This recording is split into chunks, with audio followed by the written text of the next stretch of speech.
Souvent dans ma vie, j'ai été sous-estimé, ce qui m'a fait me sentir dévalorisé. Avec le temps, j'ai réalisé que ma véritable valeur provenait de l'intérieur de moi, et non de l'opinion des autres. Inspiré par la sagesse stoïque, j'ai appris à m'affirmer et à démontrer ma valeur sans dire un mot. Et cela a tout changé dans ma vie. Dans cette vidéo, nous allons explorer 9 habitudes qui transformeront la façon dont vous êtes perçu, montrant votre force et détermination de manière naturelle et impactante. Il ne s'agit pas seulement de présence, mais d'attitude, de confiance en soi et de langage corporel. Lorsque vous maîtrisez cet art, vous transmettez le respect et l'autorité de manière silencieuse. Le véritable pouvoir vient de l'intérieur et se reflète dans la façon dont vous agissez et interagissez avec les autres. Si vous en avez assez d'être sous-estimé et que vous voulez agir différemment, restez jusqu'à la fin. Ce que je vais partager pourrait être exactement ce dont vous avez besoin pour renverser la situation et commencer à reconnaître votre valeur en étant vu et respecté pour ce que vous êtes vraiment. Rappelez-vous, le véritable pouvoir n'est pas de dominer les autres, mais de se dominer soi-même. Lorsque vos actions sont alignées avec vos valeurs, vous vivez de manière authentique et vous pouvez vous affirmer naturellement. Mais, avant de commencer, je dois vous dire que cette vidéo vous est parvenue parce que quelqu'un l'a aimée et s'est abonné à notre chaîne. Faites de même pour ne pas briser cette chaîne de connaissances. Maintenant, commençons. Première habitude, confiance. La confiance en soi est le premier secret du succès. Ralph Emerson l'a dit, et il avait raison. Cette confiance ne s'exprime pas seulement en paroles, mais plus encore dans nos actions, nos comportements et la manière dont nous nous présentons au monde. Dans le stoïcisme, cette confiance est enracinée dans la compréhension profonde de notre valeur et dans l'acceptation de nos capacités et limitations. Imaginez un leader entrant dans une salle. Il n'a pas besoin de dire un mot pour que tous ressentent sa présence et reconnaissent son autorité. Sa posture, son regard et même la manière dont il marche transmettent un message clair de confiance et d'autosuffisance. Ce type de présence est quelque chose que nous pouvons tous cultiver dans notre vie quotidienne.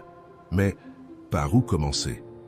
D'abord, il est crucial de comprendre que la confiance n'est pas synonyme d'arrogance, de tout savoir ou d'être le meilleur en tout. La vraie confiance signifie se sentir à l'aise avec soi-même, acceptant tant ses forces que ses faiblesses. C'est être sûr de ses habiletés et de ses valeurs, indépendamment de l'approbation externe. Les stoïciens comme Épictète et Marc Aurèle ont enseigné que la confiance est construite de l'intérieur. Selon Épictète, aucune personne n'est libre si elle n'est pas maîtresse d'elle-même. Cela signifie que la vraie confiance vient de l'intérieur, de la maîtrise de nos propres actions et réactions, et non de la manière dont les gens nous jugent ou de la valeur qu'ils nous accordent. Une autre habitude fondamentale est la pratique de la présence consciente. Soyez pleinement présent dans le moment, que ce soit lors d'une réunion ou dans une conversation avec un ami. Gardez une posture droite, regardez les gens dans les yeux et écoutez activement. Cette présence consciente non seulement montre du respect pour les autres, mais renforce également votre propre sécurité et valeur. La confiance est une habitude qui se cultive à travers de petits changements de comportement et dans notre manière de penser. Et c'est l'une des qualités les plus attrayantes qu'une personne puisse avoir. Mais rappelez-vous, la confiance est silencieuse. Vous n'avez pas besoin de parler de vos réalisations ou de vous montrer. Il suffit d'être présent, authentique, et de maintenir la calme intérieure. En intériorisant la sagesse stoïcienne et en pratiquant la confiance dans vos actions quotidiennes, vous découvrirez que le pouvoir de vous imposer et de démontrer votre valeur est en fait en vous, attendant d'être révélé. C'est comme l'a dit Marc Aurèle. Regardez en vous-même. C'est là que se trouve la source du bien et elle peut couler continuellement si vous la cherchez toujours. Deuxième habitude, tranquillité. Imaginez que vous êtes dans une réunion de travail et qu'une discussion tendue commence. Tout le monde élève la voix, essayant d'imposer ses opinions. Alors, vous remarquez quelqu'un qui reste tranquille, observant calmement. Cette personne ne dit pas un mot, mais sa présence est remarquée. La tranquillité dans ce scénario parle plus fort que n'importe quel cri. La tranquillité, c'est comme un lac serein en plein milieu d'une tempête, tandis que tout autour est agité. La surface calme reflète force et autocontrôle.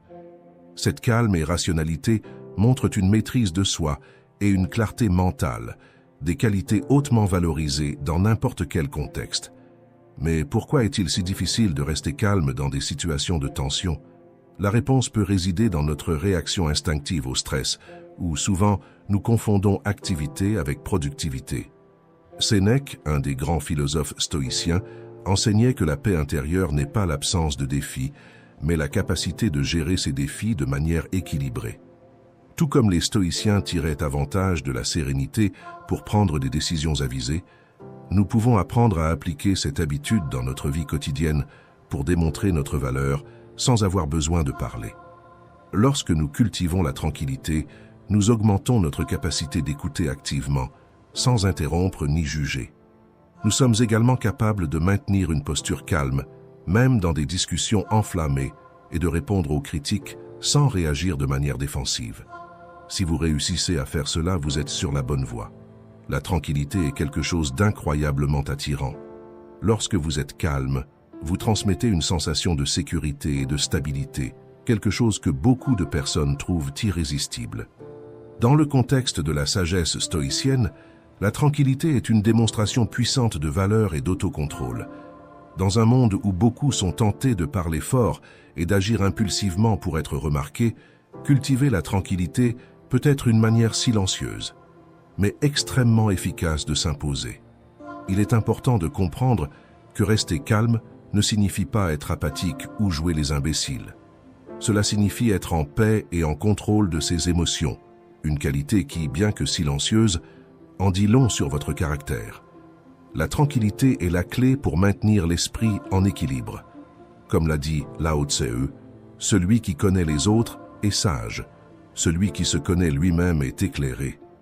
Cultiver la tranquillité est un signe de profonde autoconnaissance et de force intérieure. Et si elle ne se produit pas toujours naturellement dans votre vie, inscrivez-vous à la chaîne où tous les jours, ici, nous apprenons davantage sur la philosophie pratique et comment nous pouvons être aujourd'hui meilleurs que hier. Troisième habitude, intégrité. Dans le contexte de la sagesse stoïque, l'intégrité n'est pas seulement un trait désirable, mais une nécessité pour vivre une vie vertueuse. L'intégrité, c'est la cohérence entre nos valeurs internes et nos actions externes, ce qui nous permet de démontrer notre valeur sans avoir besoin de mots. Une personne intègre n'a pas besoin de clamer ses vertus ou capacités. Ses actions parlent d'elle-même. C'est la manière dont elle agit, même quand personne ne regarde, qui définit son véritable caractère. L'intégrité ne peut être feinte, elle doit être profondément enracinée en vous. Pour cultiver l'intégrité, vous devez d'abord connaître vos propres valeurs. Qu'est-ce qui est important pour vous? Quels principes guident votre vie? Prenez le temps de réfléchir à ces questions et assurez-vous que vos actions correspondent à vos réponses. Lorsque vos actions sont alignées avec vos valeurs, cela change la perception que les autres ont de vous, projetant une authenticité très attrayante. Une autre partie cruciale de l'intégrité, c'est d'être honnête, non seulement avec les autres, mais aussi avec soi-même. Cela signifie admettre ses erreurs et en apprendre. Les gens respectent ceux qui ont le courage de reconnaître leurs erreurs et de travailler à s'améliorer. Être honnête vous libère du fardeau de maintenir de fausses apparences, vous permettant de vivre de manière plus légère et paisible. Il est important de se rappeler que l'intégrité n'est pas construite sur de grands gestes, mais sur de petites attitudes cohérentes. S'engager à être ponctuel, livrer le travail à temps, traiter tout le monde avec respect et compassion, indépendamment de qui ils sont ou de ce qu'ils peuvent offrir. Ce sont ces petits actes qui construisent un caractère intègre. Quand vous vivez avec intégrité, vous devenez une personne de principes et de valeurs solides, construisant une vie de signification et de but. L'intégrité, c'est la base pour la confiance en soi et le respect des autres. Souvenez-vous des mots de Marc Aurèle. L'intégrité est l'âme de l'homme. Sans elle, il n'est rien. Quatrième habitude, l'autocontrôle. La véritable source de pouvoir et d'influence ne consiste pas à contrôler les autres ou les circonstances extérieures, mais plutôt à se gouverner soi-même. L'autocontrôle est la clé pour démontrer notre valeur de manière silencieuse, mais puissante. En maîtrisant nos réactions, émotions et impulsions, nous projetons une présence forte et fiable qui parle plus fort que les mots. Imaginez que vous êtes dans une réunion de travail et qu'un collègue commence à parler d'un projet important. Vous avez envie d'interrompre, de montrer que vous comprenez également le sujet. Mais alors, vous vous rappelez de l'importance de l'autocontrôle. Au lieu d'interrompre, vous respirez profondément et écoutez attentivement. C'est à ce moment que vous imposez le respect et gagnez l'admiration lorsque vous parvenez à vous contrôler. La capacité de contrôler vos émotions et réactions non seulement démontre une maturité, mais aussi une force intérieure. Les personnes qui exercent l'autocontrôle ont tendance à prendre des décisions plus sages, ont des relations plus saines et sont plus respectées par les autres. D'un autre côté, le manque d'autocontrôle peut mener à des décisions impulsives, à des conflits inutiles et à une image détériorée. Pensez à l'impact à long terme de ces choix sur votre vie personnelle et professionnelle. Comment serait votre vie si vous pouviez affronter chaque défi avec calme et clarté? Que pourriez-vous déjà avoir accompli si vous n'étiez pas esclave de vos émotions et de vos impulsions? L'autocontrôle peut sembler une vertu difficile à cultiver, mais les bénéfices sont immenses. Les stoïciens croyaient que par la pratique constante et consciente, nous pouvons renforcer notre capacité à contrôler nos émotions. Et cela commence par de petits pas, comme respirer profondément avant de réagir ou s'arrêter pour réfléchir aux conséquences de nos actions. Soyez conscient du moment présent et de vos sentiments. Cela aide à identifier les déclencheurs émotionnels et à répondre de manière plus rationnelle. Adopter une posture d'autocontrôle n'est pas juste un exercice de discipline personnelle, mais un choix de vivre une vie plus significative et centrée sur ce qui compte vraiment. Dans les prochains jours, défiez-vous de pratiquer l'autocontrôle dans vos interactions quotidiennes et observez comment cela transforme votre perception et améliore vos relations. Tous admirent ceux qui parviennent à rester calmes et à agir rationnellement en toute situation. Cela démontre une force intérieure que beaucoup respectent et désirent posséder. Cette calme et rationalité montrent une maîtrise de soi et une clarté mentale. Souvenez-vous, le véritable pouvoir n'est pas de dominer les autres, mais de se dominer soi-même. Qui est maître de soi est plus grand que celui qui est maître du monde. La sagesse de cette citation nous rappelle que le véritable pouvoir vient de l'intérieur.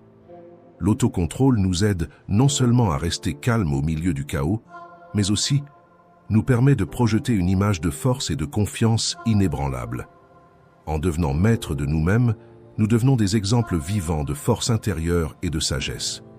5e habitude, être présent.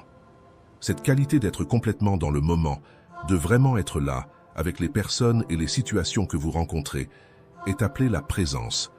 Quand vous êtes totalement immergé dans l'instant, votre énergie et votre concentration deviennent évidentes, influençant positivement ceux autour de vous. La présence, c'est une de ces choses qui peuvent être difficiles à définir, mais faciles à reconnaître quand nous la voyons. Sénèque a une fois dit « Être partout, c'est être nulle part ». Cela signifie que lorsque nous essayons de diviser notre attention entre de nombreuses choses, nous ne prêtons réellement attention à rien. Être présent signifie se concentrer complètement sur le ici et maintenant.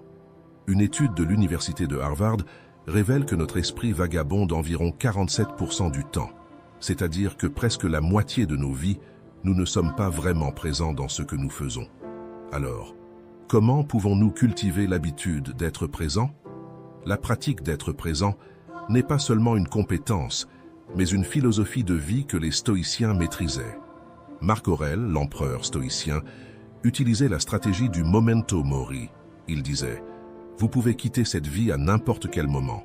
Laissez cela déterminer comment vous vivez, pensez et ce que vous dites. » Sénèque renforçait cela en disant que nous devons vivre chaque instant comme s'il était le dernier, pleinement conscient et engagé. Cela améliore non seulement notre qualité de vie, mais augmente aussi notre perception et notre efficacité dans n'importe quelle situation. Par exemple, dans une conversation, intéressez-vous vraiment, ne pensez pas à votre réponse pendant que l'autre personne parle ou ne regardez pas votre téléphone. Quand vous faites quelque chose, faites-le. Concentrez-vous sur ce qui est devant vous, que ce soit un repas, une conversation ou un travail. Être présent ne signifie pas seulement être physiquement sur place, mais être mentalement et émotionnellement impliqué. Parfois, la distraction est aussi séduisante qu'un écran de cinéma. Cependant, il est essentiel de résister à la tentation de se déconnecter. Si vous remarquez que votre esprit vagabonde, redirigez doucement votre focus vers le moment présent. Ne vous blâmez pas pour être distrait, mais utilisez ces opportunités comme des rappels pour renforcer votre pratique de l'attention et de l'engagement avec le maintenant. Être présent est l'un des plus grands cadeaux que nous pouvons offrir à nous-mêmes et aux autres. Et profitez pour partager cette vidéo avec un ami qui en a besoin. Aidez-nous à répandre cette sagesse. 6e habitude, humilité. Souvent, l'humilité est confondue avec l'autodépréciation. Mais en réalité, c'est une vertu qui nous aide à nous concentrer moins sur nous-mêmes et plus sur les autres et sur le monde autour de nous. Imaginez un leader dans une équipe de travail. Il est calme, mais sa présence est forte. Il n'a pas besoin de parler de ses réalisations ou de ses compétences. Son humilité se montre en aidant ses collègues, en écoutant plus qu'il ne parle et en admettant ses erreurs, créant un environnement de respect et de confiance. Ce leader n'a pas besoin de dire qu'il est compétent. Ses actions le montrent clairement. Maintenant, pensez à un chef qui parle toujours de ses réalisations ou corrige les autres pour montrer qu'il a raison. Qui a besoin de diminuer les gens pour se sentir important? Est-il aussi respecté que le premier leader? Probablement pas. L'humilité est une vertu puissante qui démontre notre valeur de manière authentique et durable. La vraie force et confiance ne viennent pas du besoin de se montrer ou de chercher l'approbation d'autrui, mais plutôt de la capacité de rester calme et authentique dans toutes les situations. Quand vous maintenez la tranquillité, vous démontrez une force intérieure qui est admirée et respectée par beaucoup. Cette sérénité vous permet d'agir de manière rationnelle, même dans les situations les plus difficiles. Épictète a dit « Il est impossible pour un homme d'apprendre ce qu'il pense déjà savoir ». Cela nous enseigne que l'humilité est essentielle pour la croissance et l'apprentissage. Reconnaître qu'il y a toujours quelque chose à apprendre et que nous n'avons pas toutes les réponses est un signe de véritable sagesse. Admettre vos limitations ne vous rend pas seulement plus accessible, mais vous ouvre également à de nouvelles opportunités d'apprentissage et de croissance. Alors, comment pouvons-nous cultiver l'humilité? Premièrement, acceptez que vous ne savez pas tout. C'est l'une des étapes les plus difficiles, surtout dans un monde où tout le monde veut paraître expert. La pratique de l'humilité commence par l'acceptation de nos propres faiblesses et limitations. Cela nous permet de grandir et d'apprendre de manière continue, sans la pression d'être parfait. Une autre pratique importante est d'écouter plus que de parler. Donnez aux autres l'opportunité de partager leurs pensées et expériences, sans les interrompre ou tenter d'imposer votre point de vue. L'humilité se reflète aussi dans la manière dont vous traitez les gens, indépendamment de leur statut ou position. Traitez tout le monde avec le même niveau de respect et de dignité. Souvenez-vous que chaque personne a sa propre histoire et quelque chose de précieux à offrir. Il est important d'accepter et d'apprendre de vos erreurs.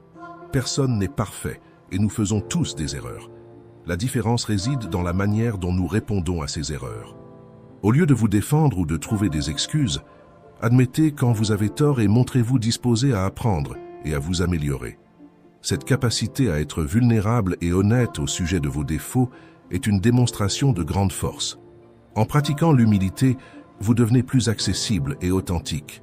Les gens se sentent à l'aise près de vous, car ils ne ressentent pas la pression de devoir impressionner ou de compétir. Souvenez-vous, l'humilité n'est pas une faiblesse, mais un signe de véritable pouvoir et de sécurité. C'est la base d'une vie riche en apprentissage significatif et en relations authentiques. 7e habitude, patience. La patience est amère, mais son fruit est doux. Aristote. Dans un monde où l'empressement et l'impatience dominent, la capacité d'attendre, d'observer et d'agir au bon moment est une démonstration silencieuse, mais cristalline de force et de sagesse. La patience est une vertu qui peut transformer la manière dont vous êtes perçu et comment vous vous reliez aux autres. Imaginez un bambou qui grandit. Durant les premières années, il n'y a presque pas de croissance visible. Cependant, sous terre, il développe un système racinaire robuste et complexe. Lorsqu'il perce finalement la surface, il grandit rapidement, atteignant des hauteurs incroyables. Ainsi est la patience. Sa valeur peut ne pas être immédiatement visible, mais elle construit une base solide qui permet une croissance exponentielle. Nous vivons à une époque accélérée où tout le monde veut des réponses rapides et des résultats immédiats. La patience est la capacité d'attendre sans frustration, d'accepter que les choses prennent du temps et de maintenir son calme dans ce processus. Les personnes qui cultivent la patience montrent un contrôle interne qui transmet confiance et autorité. Sénèque, un des grands philosophes stoïciens, disait « La patience est le courage de la vertu ». La patience nous permet d'évaluer les situations avec clarté et de répondre de manière pondérée au lieu de réagir de manière impulsive. Pour cultiver la patience, il est essentiel d'être conscient des moments où notre impatience tend à surgir. Par exemple, si vous vous irritez facilement dans la circulation ou en attendant une réponse importante, utilisez ces moments comme des occasions de pratiquer la patience. Demandez-vous, est-ce vraiment si important au point de me stresser ? La patience est aussi une manière de démontrer le respect pour les autres. Lorsque vous attendez votre tour pour parler ou donner de l'espace pour que les autres expriment leurs idées, cela montre que vous valorisez leurs opinions et contributions. Ce comportement ne passe pas inaperçu et augmente le respect que les autres ont pour vous. Il est important de se rappeler que la patience n'est pas seulement attendre, mais comment vous attendez. De plus, la patience vous permet d'observer et de mieux comprendre les dynamiques autour de vous.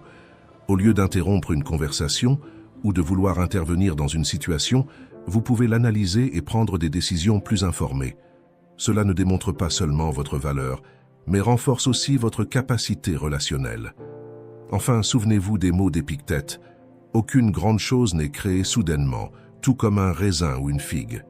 Si vous me dites que vous désirez une figue, je répondrai qu'il faut du temps. Au cours des 7 prochains jours, mettez-vous au défi d'être plus patient dans vos interactions quotidiennes. Observez comment ce changement peut transformer la manière dont les autres vous perçoivent et comment vous vous sentez par rapport à vous-même. Être patient n'est pas seulement une démonstration de self-control, mais une affirmation silencieuse de votre valeur. Et si vous trouvez cette vidéo utile, n'oubliez pas de laisser votre like et de vous abonner à la chaîne pour plus de contenus qui peuvent transformer votre manière d'agir et de penser. 8e habitude, la gratitude. La gratitude n'est pas seulement la plus grande des vertus, mais la mère de toutes les autres. Cicéron. La citation de Cicéron nous rappelle que la gratitude n'est pas seulement un sentiment, mais une vertu fondamentale qui soutient toutes les autres. La gratitude est une habitude puissante qui nous permet de reconnaître la valeur des choses et des personnes qui nous entourent, même sans le dire en mots. Imaginez une personne qui, au lieu de se plaindre des adversités, trouve toujours quelque chose pour lequel être reconnaissante. Pensez à quelqu'un qui, face à une tâche difficile, remercie pour l'opportunité de croissance qu'elle représente. Cette personne n'a pas besoin de parler de sa gratitude. Ses actions et attitudes montrent clairement ce sentiment. En pratiquant la gratitude, nous démontrons une compréhension profonde et une valorisation de ce que nous avons, projetant force et sagesse de manière silencieuse et puissante. Réfléchissez un instant sur la semaine passée. Combien de fois avez-vous pratiqué la gratitude de manière silencieuse, sans ressentir le besoin de la verbaliser constamment? Racontez dans les commentaires, quelle a été la dernière fois que vous avez pratiqué la gratitude de manière silencieuse? Comment cela a-t-il affecté votre journée? Votre réponse peut inspirer d'autres personnes qui regardent les vidéos de la chaîne à reconnaître et à valoriser les petites victoires. Les études montrent que la posture corporelle, le langage non verbal et la confiance jouent un rôle crucial dans la façon dont nous sommes perçus. Une étude de l'université de Harvard révèle que la posture de pouvoir peut réellement modifier la chimie de notre cerveau, augmentant la confiance et réduisant le stress. Ainsi, la véritable imposition commence par un changement interne. Souvent, nous nous concentrons sur ce qui nous manque ou sur ce que nous désirons, mais les stoïciens enseignent l'importance de valoriser ce que nous avons déjà. Sénèque a dit « Ce n'est pas la personne qui a peu, mais celle qui désire plus qui est pauvre ». Cette citation nous rappelle que la véritable richesse vient d'apprécier ce que nous avons, plutôt que de toujours désirer plus. Souvenez-vous, la gratitude n'est pas seulement dire « merci », mais vivre avec une attitude d'appréciation et de contentement. Lorsque nous pratiquons la gratitude, nous reconnaissons nos propres réussites et la valeur des personnes qui nous entourent. Cette pratique ne nous fortifie pas seulement intérieurement, mais change également la manière dont les autres nous perçoivent. Au lieu de nous efforcer de prouver notre valeur, nous commençons à irradier une confiance, tranquille, qui parle d'elle-même. 9e habitude. Comment vous vous exprimez? Vous n'avez pas besoin de dire quoi que ce soit pour que tous remarquent votre présence. Une étude de la Harvard Business School montre que 55% de la communication est non verbale. La manière dont vous vous présentez, depuis votre posture jusqu'à vos expressions faciales, impacte significativement la façon dont les autres vous perçoivent. Votre valeur personnelle est souvent transmise de manière silencieuse mais puissante. Souvent, l'anxiété d'être remarqué ou le besoin de validation externe vous conduit à exagérer ou à parler trop. Ce comportement peut miner votre crédibilité et faire que les autres vous voient de manière négative. En essayant trop, vous finissez par repousser les gens et nuire à votre image. Dans le stoïcisme, nous apprenons que le véritable pouvoir vient du self-control et de la sagesse. Comme le philosophe Épictète l'a affirmé, le bonheur et la liberté commencent par la compréhension claire d'un principe. Certaines choses sont sous notre contrôle et d'autres non. Comprendre cela vous aide à vous concentrer sur ce qui compte vraiment et à agir avec intégrité et sérénité. Ainsi, la manière dont vous vous exprimez doit être guidée par le self-control et par la sagesse. Quand vous vous présentez de manière calme et confiante, vous transmettez une force silencieuse qui est respectée et admirée. Cultiver cette présence non verbale peut transformer la manière dont vous êtes perçu. Montrez votre véritable valeur à travers des actions et des attitudes, et vous verrez comment cette authenticité et cette sérénité font la différence dans vos relations et dans la façon dont vous êtes vu. Commentez quelles de ces habitudes vous allez mettre en pratique dans votre vie. Merci d'avoir regardé. Aujourd'hui, nous allons parler de 9 attitudes qui font que les gens perdent le respect pour vous. Ainsi, vous pourrez comprendre ce qui se passe et ce que vous pouvez faire pour être traité ou traité avec le respect que vous méritez vraiment. Il n'y a rien de plus douloureux que d'être irrespecté, surtout quand vous êtes connu pour votre bonté, naïveté, cœur généreux et gentillesse. Souvent, vous sacrifiez vos propres besoins et désirs pour les autres, et vous n'arrivez jamais à dire non lorsque quelqu'un a besoin d'aide. Cependant, cette générosité est valorisée seulement jusqu'au moment où ils n'auront plus besoin de vous. Si, par exemple, vous perdez votre statut, votre emploi, ou si vous traversez une sorte de difficulté et avez besoin d'aide, beaucoup de ceux qui étaient auparavant à vos côtés vont simplement disparaître. Le pire, c'est lorsque vous ne pouvez pas aider en raison de vos propres engagements. Pour ces personnes, vous ne perdez pas seulement de la valeur, mais aussi le respect. Parfois, changer d'environnement ne sert à rien si nous continuons à ne pas comprendre notre manière d'agir, car où que nous allions, nous serons en relation avec le même type de personnes et nous aurons les mêmes problèmes. Marc Aurèle a dit que la première règle est de garder l'esprit tranquille, la deuxième est de regarder les choses en face et de savoir ce qu'elles sont vraiment. Nous devons comprendre nos actions et leurs conséquences.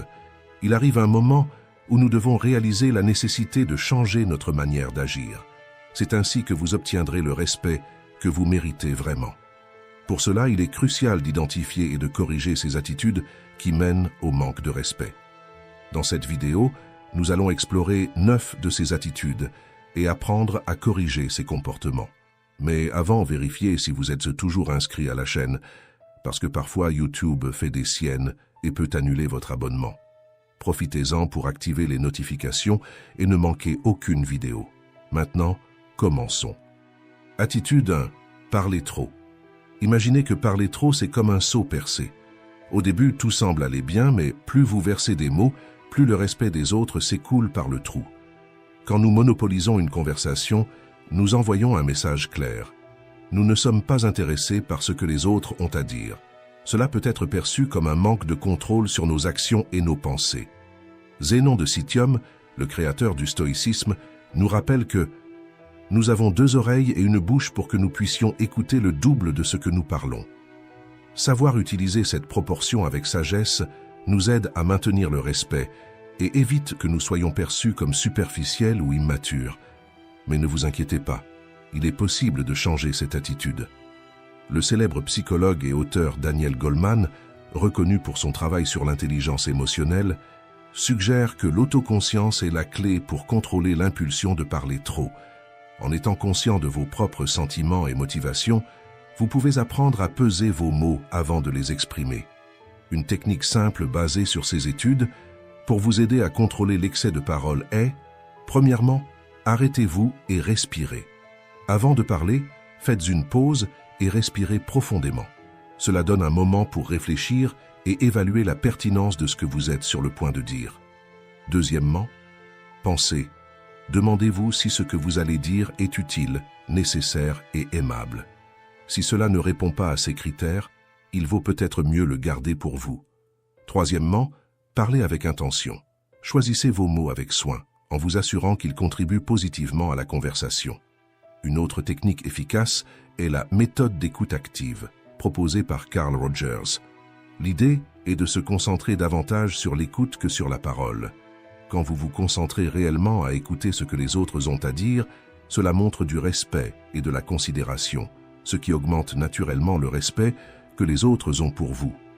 L'auteur Dale Carnegie, qui a écrit le livre « Comment se faire des amis et influencer les autres », a dit un jour « Vous pouvez conquérir plus d'amis en 2 mois en vous intéressant aux autres personnes, que en 2 ans en essayant de faire en sorte qu'elles s'intéressent à vous. » Être un bon auditeur est une compétence sous-estimée, mais cela montre l'importance d'écouter et de valoriser les opinions des autres. Contrôler l'impulsion de parler trop et choisir nos mots avec soin peut grandement améliorer nos vies. C'est comme ajuster la voile d'un bateau. Cela vous aide à mieux naviguer dans les interactions sociales. Quand vous démontrez de l'autocontrôle et du respect en choisissant vos mots, les gens commencent à valoriser davantage votre opinion et votre présence. Donc la prochaine fois que vous ressentez l'impulsion de parler trop, faites une pause, respirez et demandez-vous si vos mots sont vraiment nécessaires. Avec le temps, en adoptant une approche plus réfléchie et contrôlée dans vos conversations, vous n'améliorez pas seulement votre image, mais aussi vous renforcez vos relations. Attitude 2, ne pas savoir dire non. Vous êtes-vous déjà retrouvé à accepter une demande alors que vous saviez que vous devriez refuser? Tout ce que vous acceptez enseigne automatiquement aux gens comment ils doivent vous traiter. Pour gagner le véritable respect dans votre vie, vous devez apprendre à dire non. Ne pas savoir dire non et tout accepter peut sembler une manière de maintenir la paix et de plaire à tout le monde. Cependant, cette mentalité conduit souvent à l'opposé. Elle diminue votre autorité et la valeur que les autres vous accordent. Marc Aurèle disait « La plus grande partie de ce que nous disons et faisons n'est pas nécessaire. Savoir ce qu'il faut refuser est aussi important que savoir ce qu'il faut accepter. Quand vous n'établissez pas de limites claires et cédez constamment, vous finissez par être vu comme une personne faible ou manipulable. Cela attire des personnes qui cherchent à profiter de votre bonne volonté. Il est vital de comprendre que gagner le respect ne signifie pas toujours dire oui à tout. Au contraire, cela implique d'affirmer vos propres besoins et valeurs, même si cela signifie dire non dans certaines situations, décevant ainsi les attentes des autres. Quand vous apprenez à dire non, vous assurez que vos relations soient basées sur le respect mutuel, car en vous positionnant et en établissant des limites, vous démontrez que vous vous valorisez et respectez vos propres besoins. Cela non seulement empêche les autres de profiter de vous, mais aide également à construire une image de force et de détermination. Sénèque nous rappelle « Aucun vent ne souffle en faveur de celui qui ne sait pas où aller ». Ainsi, n'ayez pas peur de dire non quand c'est nécessaire. Le respect de soi est la base pour être respecté par les autres. En apprenant à refuser ce qui ne vous convient pas, vous renforcez votre position et gagnez le respect de ceux qui vous entourent. De plus, cette attitude favorise des relations plus saines et équilibrées, où vos besoins sont aussi importants que ceux des autres. Commencez à pratiquer cette compétence dès aujourd'hui.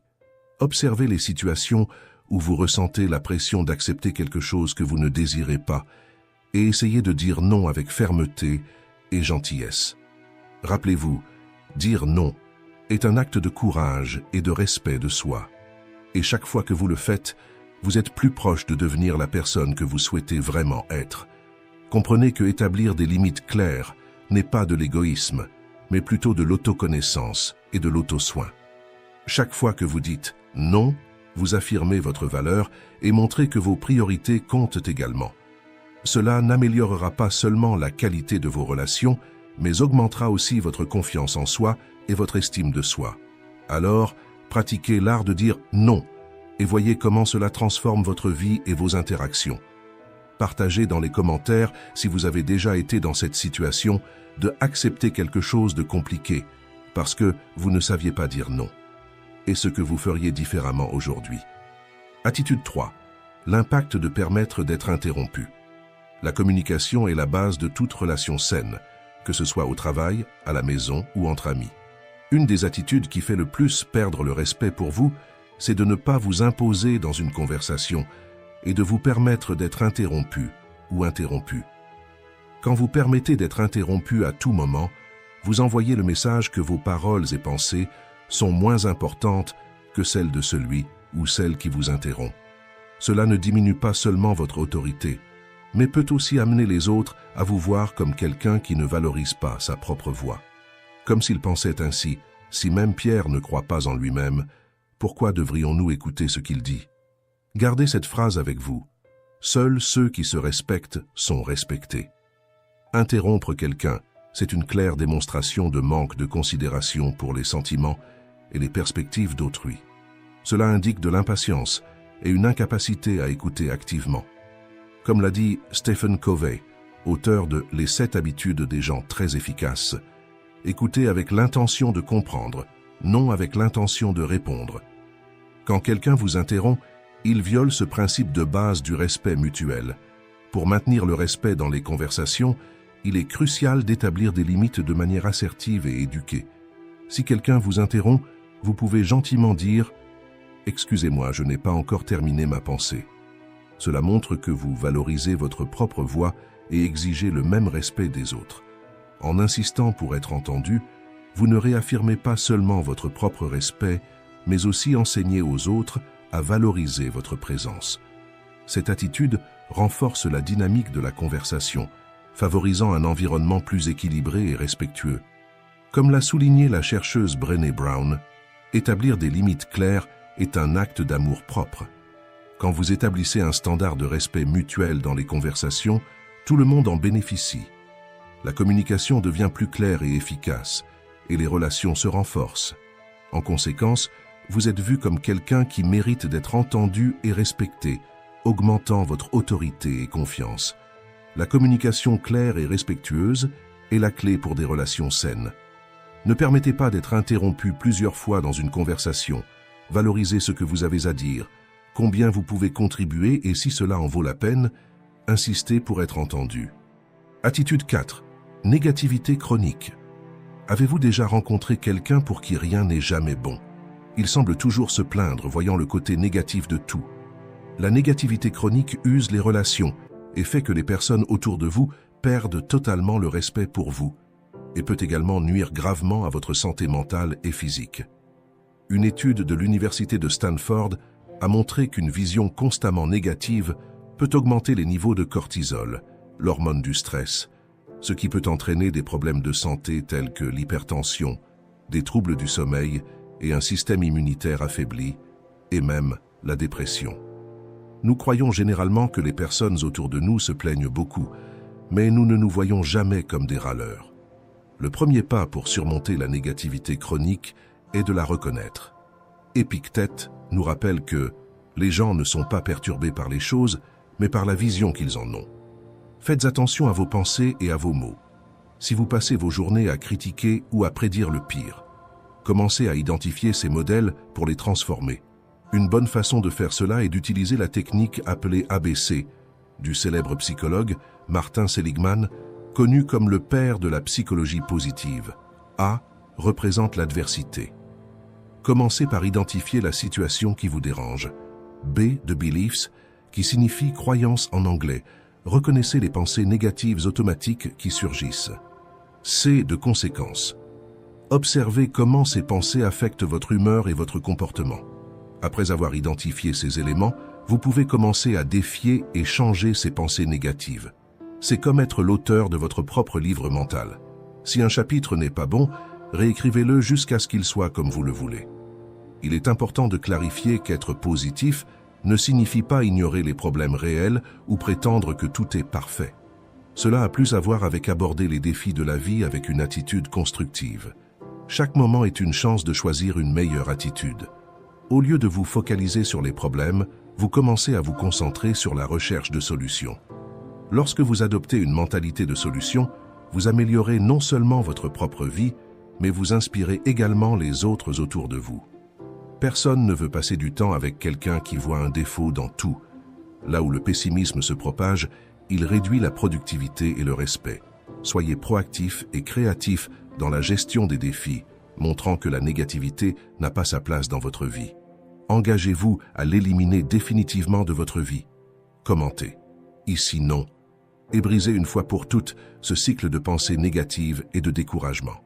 Montrez que vous êtes aux commandes. Attitude 5. Être trop gentil. Sénèque, philosophe et écrivain stoïcien, a dit que chaque lieu est une opportunité pour pratiquer la bonté. Et être trop gentil, au début, semble être une vertu. Mais avec le temps, cela peut devenir un fardeau que les autres apprennent à exploiter, ce qui conduit à une perte totale de respect.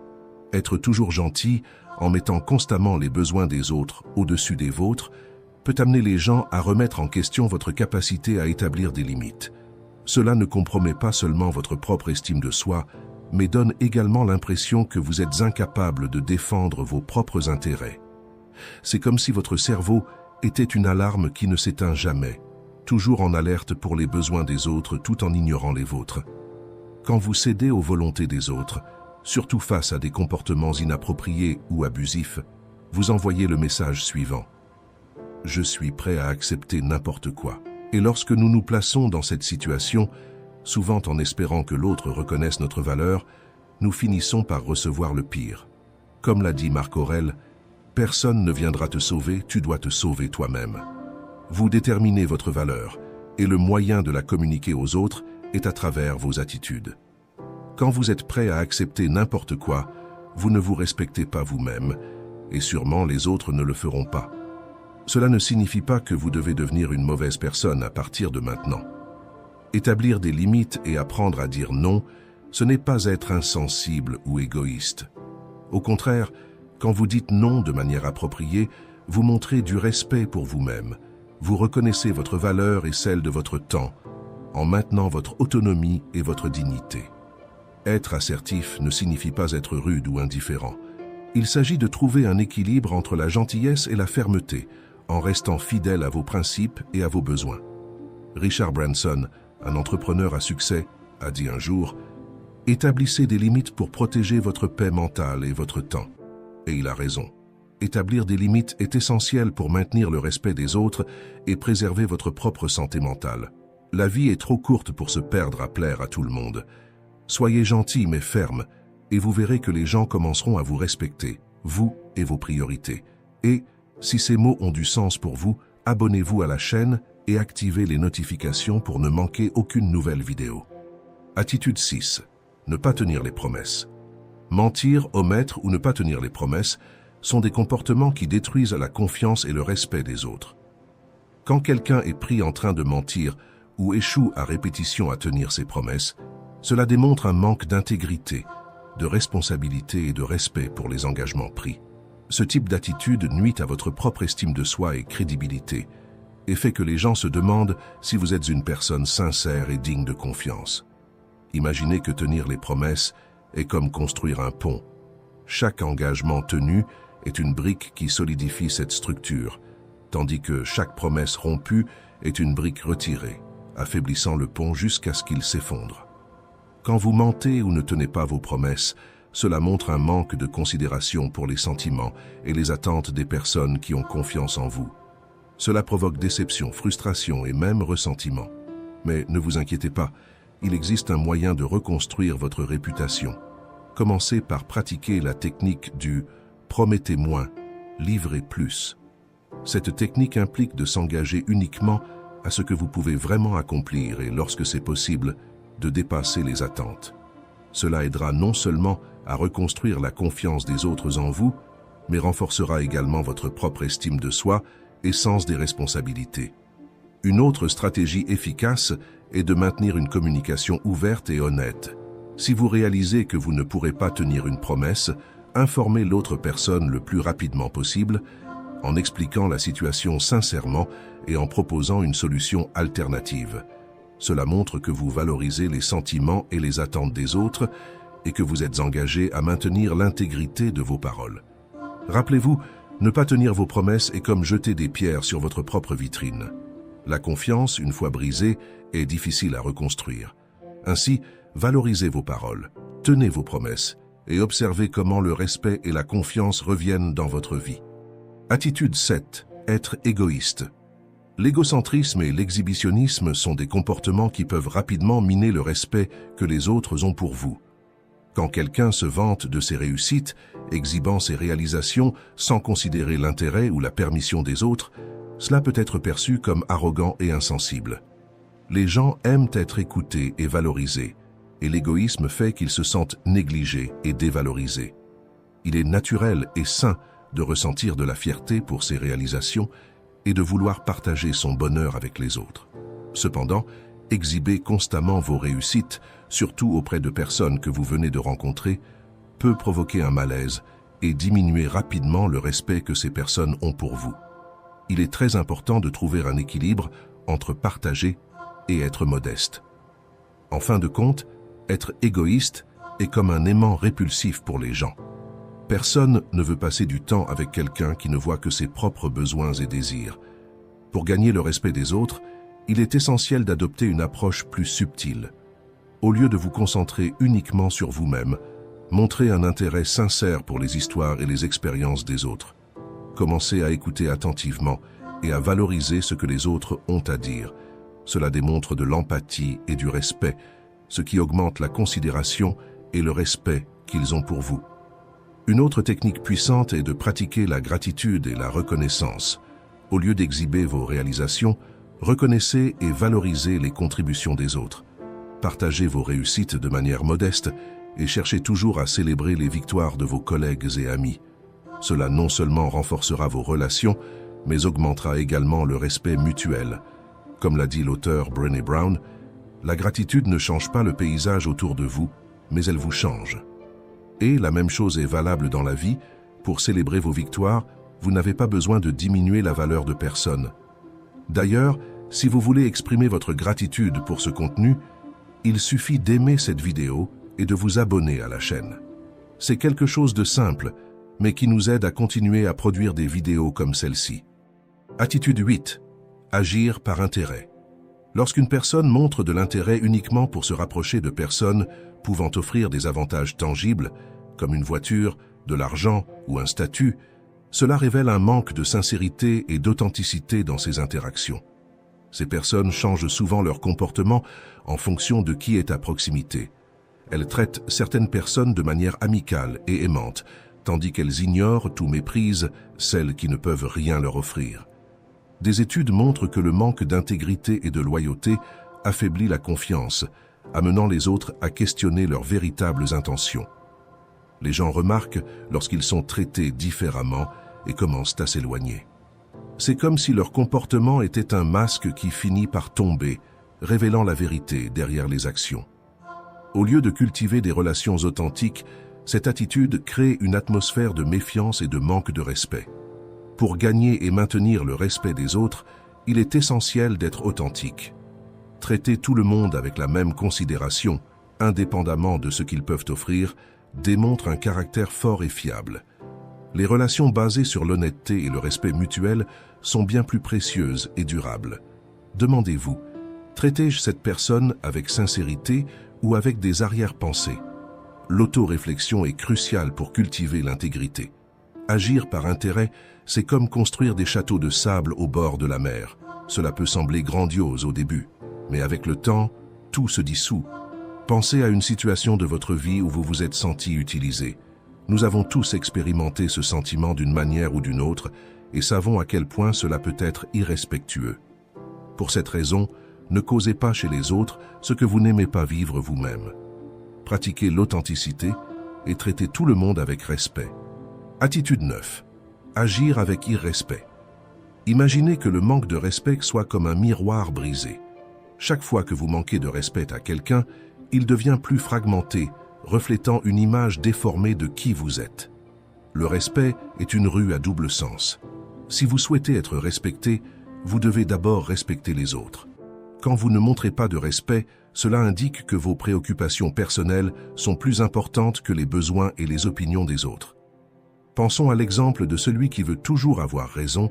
Cette personne se soucie plus d'avoir raison que d'écouter et de respecter l'opinion des autres. Elle garde souvent sa raison, mais d'un autre côté, repousse tout le monde de sa vie. C'est comme ce vieux dicton. Vous pouvez choisir d'avoir raison ou d'être heureux.